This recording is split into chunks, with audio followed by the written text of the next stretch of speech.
Hi, my lovely friends. So, welcome back to another episode of Brave Hearts by Luziana.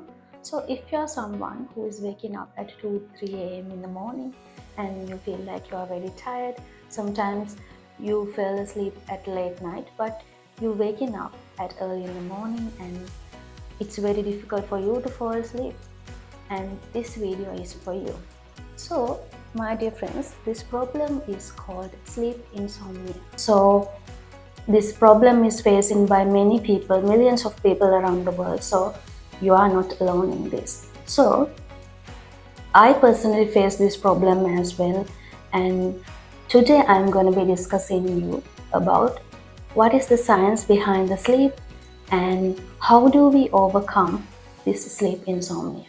So the sleep insomnia means it's that your body and your mind cannot, it's very difficult for you to fall asleep, and you are very tired in the early mornings because you lack of the sleep, and sometimes in the early morning at 2 3 or 4 a.m. you are waking up for no reason, and sometimes you are waking up early even though you fell asleep late at night. So this is a huge problem in this society because as you know, sleep is the most fundamental and biological process that we must have in order for our body to function properly. So my dear friends, sleep is a natural recurrence in process where our consciousness is partially suspended. So during the sleep, our brain regulates the hormones and repair our muscles and tissues and consolidates our memory. So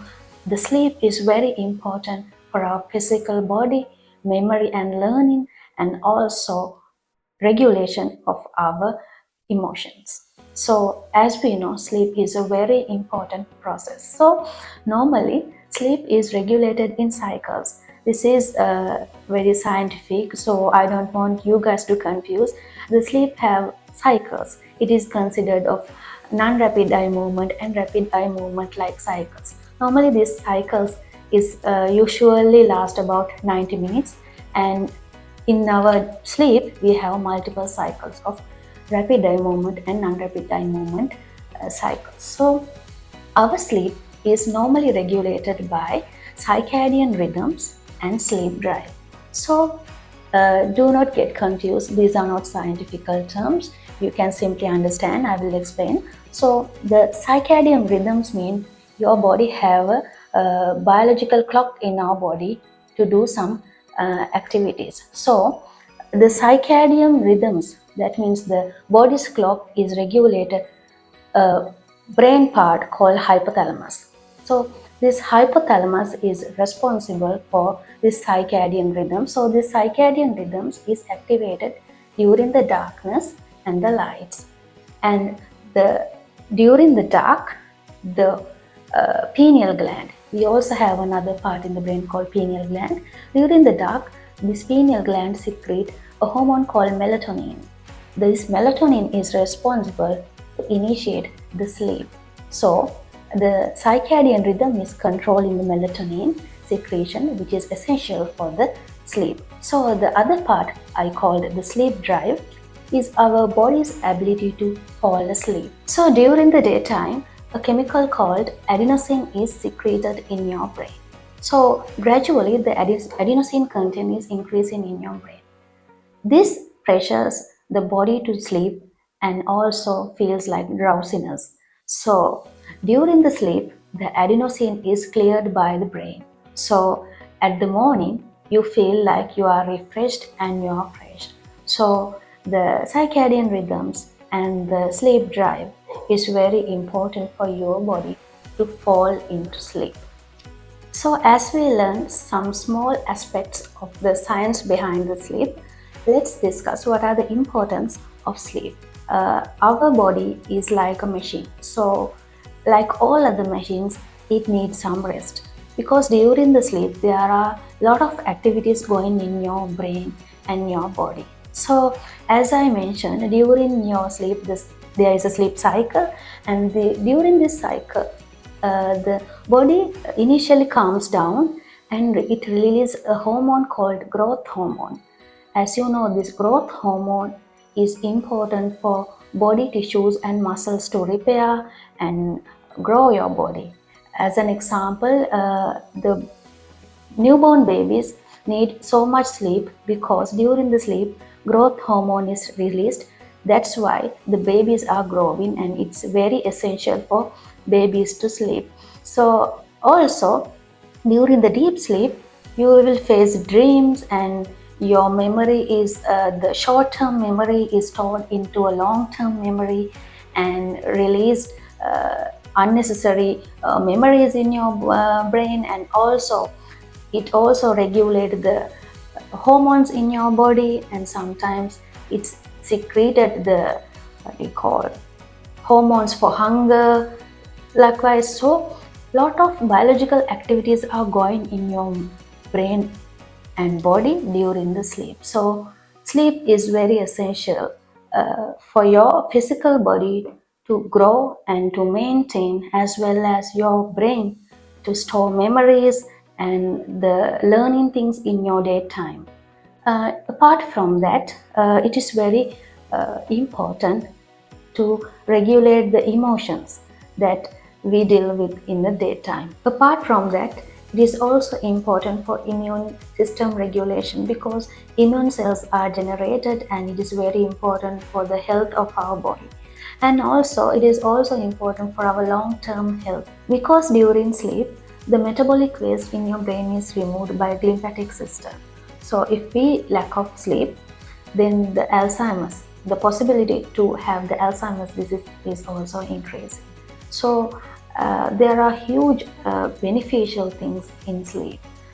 Basically, it is very important for our physical health as also mental health, the memory and learning, and also long-term health and safety of our body. There are huge positive and important aspects of having a good sleep. So, as we discuss the importance of sleep, let's discuss why or what are the problems that we face insomnia. The first one is stress. Stress is the main important thing in insomnia because when we are going to sleep, we are just thinking about so much problems, and the mind is very active if you're stressed. So your mind is not going to sleep. So mind is actively working, thinking and worrying. So it is not a place that mind is or the brain is going to sleep. So stress and overthinking is the first factor. So the second one is that screening. When you're going to bed, if you're scrolling through internet and working in your laptops, the screen is very light. As I told, there is a hormone called melatonin that initiates the sleep. In order for this hormone to secrete, you must have a very dark environment. So if the dark environment is there, then the sleep is induced. If you're screening, then the melatonin is not released, so you don't fall asleep. So the third one is lack of physical activity. As we know, the physical activities are very important in your body. If you lack of physical activities, the adenosine chemical in the brain is very low, so it will reduce the sleep drive. So if you have physical activities, then the adenosine content is very high, then it will induce the sleep drive, the drowsiness and willingness to sleep. So another one is the sleeping environment. If your environment is very light and the humidity is very hot and environment is very noisy, then your body cannot sleep because sounds, lights and these sort of things will not induce the sleep. So make sure that the environment is very good for your sleep. So another one is irregular sleep pattern.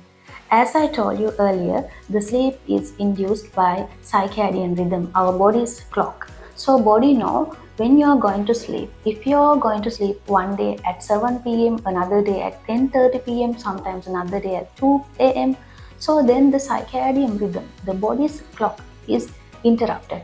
So the sleep is not induced or you will not get adequate sleep.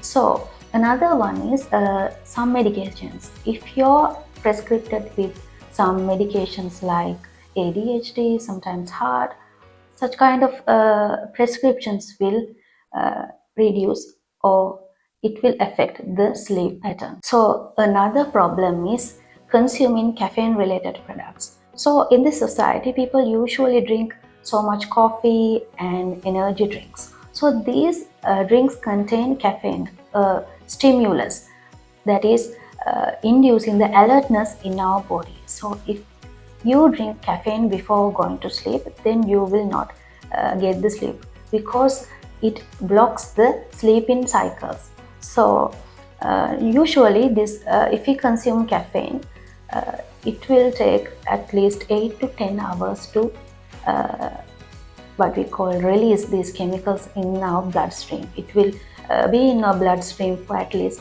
8 hours. So it is very essential to not consume energy drinks or caffeinated products that will affect for sleep insomnia. And so the last one is medical conditions. In some medical conditions like acid reflux, chronic pain, asthma, some mental disorders like depression and anxiety, so this will affect the body and mind. So it's very difficult to fall asleep. So these are the problems or the factors that affect for sleep insomnia. So as we know the factors or the problems for the sleep insomnia, let's dive and discuss how do we overcome this sleep insomnia. So I'm going to be discussing these solutions for insomnia with 7 steps. So the first one is having a regular sleep schedule.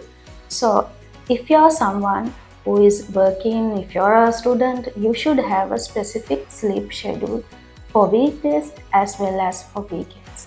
It is essential that we should have 8 to 10 hours of sleep. So maintain that. If you're going to sleep at 10 p.m., you should going to sleep this 10 p.m. same time, same day. So it is very important for your circadian rhythms, that means the body clock, to naturally adapt. So it knows that 10 p.m. you are going to sleep. So maintain a regular sleep schedule. So the second one is managing your work efficiently. That means we know during the daytime we can work very hard, our productivity is very high, but during the evening it's getting reduced and we feel like tired. So you should have a schedule for your life. That means you are doing your hard works in the daytime, and the evening you may be doing exercises, sometimes music, sometimes arts or something, and at the night you should probably go to sleep at every time. The most unfortunate things that happen is if you don't have a schedule. As an example, if you're not prepared for your exam, then you should definitely study for 2 to 3 a.m. when the exams are coming close. So, but if you can study in the early days every day for 2 hours, then you should not stay at 2 a.m. or something. So what I'm going to say is please manage your daytime tasks and avoid waking up or staying late. So the third one is short daytime naps. So that is very important because you can have a 20 to 30 minutes nap in the daytime that will refresh the brain. So make sure to add 20 to 30 minutes nap during your daytime. So the fourth one is you should create a sleep-friendly environment. As I told earlier, a noisy, light and very hot environment is not soothing. So you should have a very dark and very cool and calm and quiet environment to sleep. So you can cover your curtains, and sometimes you can use blindfolds to go to sleep, and the environment should be very comfortable, not harmful and very stressful for you to go into sleep. So also make or arrange your environment, sleeping environment without any disturbances, and it should be very neat and tidy. So the fifth one is regular physical activities. As we know, the exercising, running, hiking, climbing, walking, it is very important for our body. So our body and the muscles are very function and our body is very active. So this activeness in the daytime is very important when we are going to sleep at the night. I explain the science behind it. So make sure in daytime you should be very active. If you are someone who is a managerial role or CEO, someone, so your roles is so much you are in the office environment. So your body is not very moving. So you should have physical activities maybe in the evening, maybe in the morning. Uh, that is very important for your sleep. So, my dear friends, the sixth one is having healthy bedtime habits. There are habits that we can induce sleep and very helpful for sleep. So, the first one is having a relaxation or relaxing activities like meditation, sometimes reading a book, sometimes taking deep breath. So, this will relax the body naturally and it will also help to go to sleep. So another one is drinking like calming teas, like what we call relaxing teas, and sometimes warm milk before going to bed, and it is very helpful to body to go to sleep. So another one is avoiding caffeinated products. So as I mentioned earlier, caffeine will in your bloodstream about 8 to 10 hours. So you should avoid taking caffeine before going to bed, at least before 8 to 10 hours, because caffeine will stimulate our nervous system and it will stop going to sleep and it will make our body alert. So another one is reducing the blue light. So the blue light sources are the phone, your TV, your computer. So it's very important that this blue light will reduce the secretion of melatonin. So you should avoid using the blue lights before going to sleep. So another secret tip is 3 to 1 rule. That is avoiding heavy meals before 3 hours and stop working or intense activities before 2 hours and avoid screening or blue screen for 1 hour. That is 3 to 1 rule. So if you are practicing these healthy habits before bedtimes, then it will automatically increase the healthy sleep and avoid sleep insomnia. So the seventh and last one is managing a healthy diet. As you know, our brain and body is developed to carbon, hydrogen, oxygen, and our body is organic. So what we eat is what we become. So your diet should be very healthy for you to sleep. Take a balanced diet with lots of proteins, a sufficient amount of carbohydrate and lipids, and more green vegetables and yellow vegetables. So it is very important to eat the or get the nutritions which is very helpful for your brain. So search what is important and what is healthy for the brain. Sometimes the bone broth like dishes, so you can try that and you can improve your sleeping habits. So my dear friends, with that I'm going to end this video. So I hope you guys get a thorough knowledge about sleep insomnia and you will follow these healthy tips in order for you to have a healthy brain and healthy body, because ultimately it is very important to have a healthy brain as well as healthy body, because otherwise it is no point of chasing success or achieving anything. If we are sick and if we are not happy with our body and if we are struggling with our body, then we can't perform any activities in our life. So thank you for joining with me today, and I hope you guys to join with another video, and please join with Brave Hearts by Luciano. And my mission is to share my healing knowledge with everyone so that people can quickly change their life, because healing knowledge and the reality of how to change our life is very difficult for me to find in those days. So I hope I can share quickly what I learned and you can achieve those practices in your life. So join with me and make your life beautiful and meaningful life. Luziana is all about you. Believe your shine. I'm Luziana Ray.